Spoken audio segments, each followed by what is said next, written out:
The closest feeling of fishing on the ocean when you're fishing in freshwater is to be out on the Great Lakes. When you go out about 2 to 10 miles, the water there is anywhere from shades of green to blue, and you actually feel like you're fishing on the ocean. It's in those deep waters that I really enjoy fishing for Pacific salmon, steelhead, and lake trout. One of my biggest challenges, along with other anglers that fish the Great Lakes, is trying to get your bait or lure close to these fish. The Great Lakes are deep, they're big, and there's no structure like there is in inland lakes, so the fish can be suspended anywhere. So I really relied on my fish finder to try to locate some gentle breaks and also bait fish schools and individual salmon and trout that are feeding on those bait fish. Once I locate those areas, I have another challenge, is to try to get those fish close to my lures. And one of the things that I rely on is a flasher.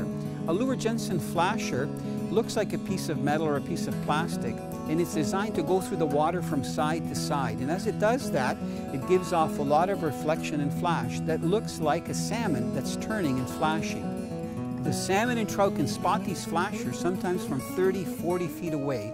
They also feel the vibration. And then when they come in close, they see that smaller lure that's behind it, and that's what they grab.